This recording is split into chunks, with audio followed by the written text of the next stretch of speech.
The two meet at the same time? Oh, those are the people fighting.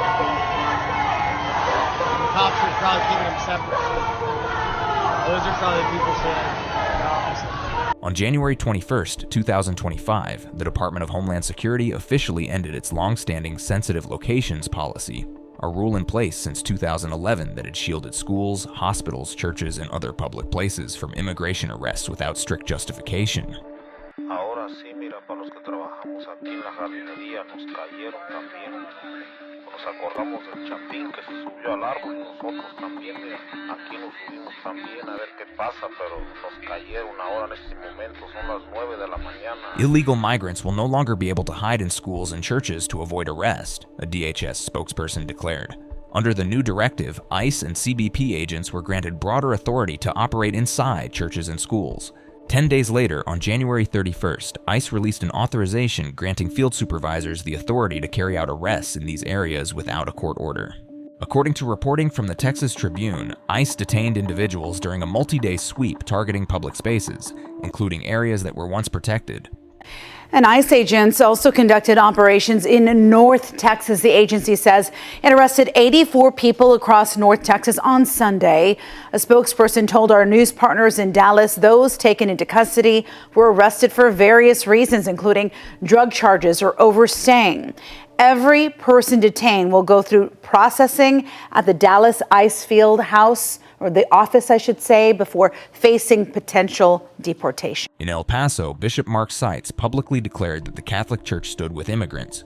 Further south in the Rio Grande Valley, pastors in Pharr responded to the new ICE authority by offering immigrants legal support and warning families not to assume that churches are safe spaces during Sunday services. Detendrán a estas personas afuera de la iglesia.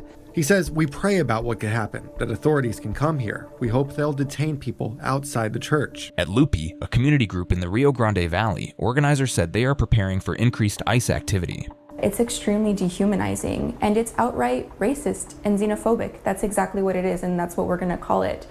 They tell us they're hosting Know Your Rights workshops at their 4 locations across the valley. While in Houston, Alan Cisneros of the immigrant-led organization FIEL partnered with Latino pastors to hold Spanish-language legal information sessions, warning undocumented members about the risks under the new policy.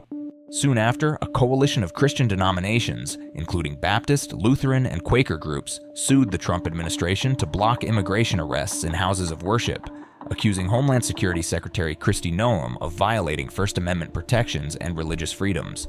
Democracy Forward, representing the churches, stressed, for decades, the government has recognized that everyone, no matter their immigration status, should be able to attend houses of worship without fear of a warrantless government raid, said CEO of Democracy Forward Sky Perryman. In February, more than 24 religious groups also sued the administration. Judge Theodore Chuang temporarily blocked ICE from acting in about 1,700 places of worship across 35 states, including Washington, D.C. and Puerto Rico, but stopped short of a nationwide order. In April, a Trump-appointed judge sided with the administration in a similar case brought by Christian and Jewish groups. Homeland Security Assistant Secretary Tricia McLaughlin responded by defending the policy, saying, "The administration is protecting places of worship by preventing criminal aliens and gang members from exploiting these locations and taking safe haven there because these criminals knew law enforcement couldn't go inside under the Biden administration." Meanwhile, Nancy Mace, a congresswoman from South Carolina, publicly supported the Trump administration's crackdown on sanctuary jurisdictions. I have to tell you, one of my favorite things to watch on YouTube these days are the court hearings where illegals are in court and ICE shows up to drag them out of court and deport them. I can think of nothing more American today than keeping our streets safer by getting those violent criminals out of the United States of America, and we all have Donald J. Trump to thank for it. As ICE's presence grew, public reaction shifted from quiet concern to open resistance. By early June, protests were erupting across Texas. On June 8th, hundreds gathered in Houston and San Antonio to protest the expansion of ICE raids. These protests followed nationwide unrest and coincided with similar demonstrations in California. Large crowds marched and demonstrators showed solidarity with immigrant communities, voicing opposition to federal immigration policies. Their cases are getting dismissed by judges, and then they're immediately being scooped up by ICE and thrown into the back of buses and vans and separated from their friends, family, loved ones, co-workers, their community. These people that they're taking away and separating do so much for this country. They're building homes, they're freaking doing like the produce, and they're really just working and making a living. They really do make this country better. In Austin, a downtown protest on June 9th escalated when demonstrators marched from the state capitol to the federal building. Law enforcement reported multiple arrests and deployed tear gas after the crowd refused to disperse. It was a protest that started off with passion but has now been culminating in police sirens. Now, the protest started off here at the Capitol before protesters marched over to the federal building on 8th Street, where some ended up vandalizing the doors and the wall. And we also saw several confrontations and face-offs between police and also protesters. The last confrontation I saw, police were telling them to mask up. Now, the protest did kick off at 7 and attendees marched over to the J.J. Pickle Federal Building. It's now vandalized. Now, we can't show you what was written due to profanity, and police also fired tear gas, demanding that protesters leave and detaining anyone who resisted. Now, we saw at least one arrest taking place where officers had a man pinned to the ground. We know that the current administration, as well as law enforcement, they're just trying to intimidate and strike terror in the hearts of people, and we are not afraid. I'm an old lady, I'm 67, and I am so mad at our president and what is going on, and how I feel as though all of our personal rights are just being stomped under his thumb. Meanwhile, Austin Police Chief Lisa Davis said 4 officers were injured, 3 of them by very large rocks thrown at them by demonstrators, and 1 hurt their shoulder while making an arrest. On June 14th, the No Kings protest drew thousands to the state capitol. While mostly peaceful, isolated confrontations led to 12 arrests and 3 officers injured. No throne belongs in a republic. Let them say that here we remembered who we are, and we fought like hell to keep that republic. No man above the law. Not then, not now, not ever. In Dallas, roughly 400 people gathered at the Margaret Hunt Hill Bridge. The protest began peacefully but ended in riots, with law enforcement resorting to pepper spray and arresting at least 1 protester. In the following weeks, demonstrations continued, candlelight vigils outside ICE facilities, long marches through city streets, and chants against the raids. Some remained peaceful, others turned into clashes, prompting police to increase tactical deployments in protest hotspots. One raid in Hays County sparked widespread outrage. ICE officers stormed a home where Venezuelan families were celebrating a child's birthday, detaining 47 people, including 9 minors. Officials claimed narcotics were found, including small amounts of methamphetamine and cocaine, a claim that has been widely contested. On the steps of the Hays County Courthouse, immigration advocates issued a demand Thursday for answers. Due process for our immigrant community and due process for those families who were impacted by the raid is due now. The FBI developed intelligence regarding a possible gathering of suspected TDA members or TDA associates in Hays County.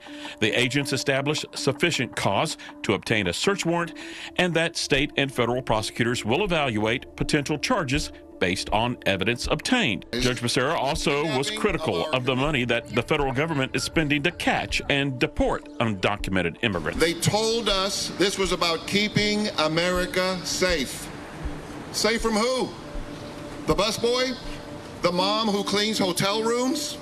Anticipating more unrest, Governor Greg Abbott deployed over 5,000 Texas National Guard troops and 2,000 state officers to multiple cities, warning that Texas will not tolerate lawlessness and more arrests could follow. First of all, we want to make sure that what has happened in California does not happen in Texas. Texas is a law and order state, and we will use every tool that we can to ensure order across our state. That includes the deployment of Texas Department of Public Safety officers, as well as Texas National Guard, in strategic locations where they can provide the most robust response where needed.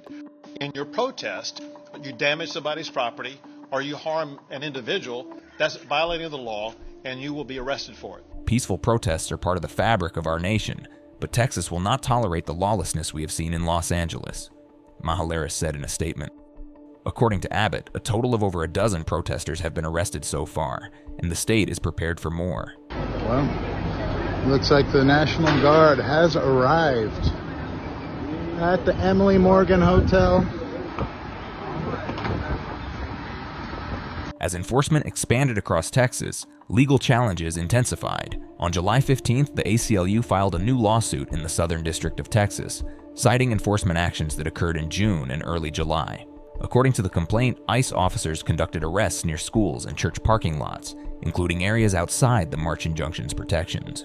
According to the National Immigration Law Center and multiple legal briefings, DHS has not revised or rescinded the enforcement policy introduced in January. As of late July, no new restrictions have been reinstated. Discretion remains with field supervisors under January 31, 2025 directive, often referred to in guidance as a common-sense standard. As immigration raids and protests swept across Texas, the public response extended far beyond the streets. Social media quickly lit up with first-hand accounts, expressions of support or outrage, and heated debates over the broader impact of the enforcement actions. This is everything that Toronto Dump has posted since the news of the tragedy in Texas broke. Happy 4th of July. Shot of the White House. The White Supremacy House. This is a video of fireworks going off. And this one. And that's it, in its entirety.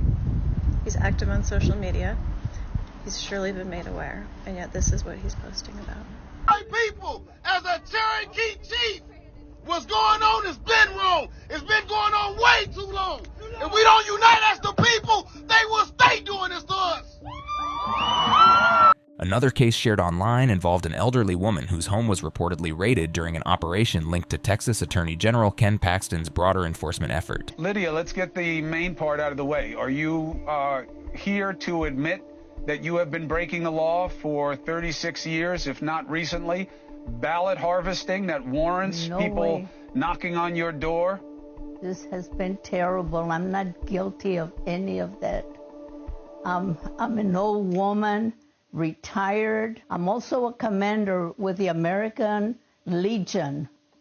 And I found a lot of the veterans that are on wheelchairs, and they cannot get out and vote. As federal immigration actions intensify across the state, the gap between policy, protest, and public opinion continues to widen. Legal battles are still unfolding, and as of late July, ICE's authority under the current policy remains unchanged.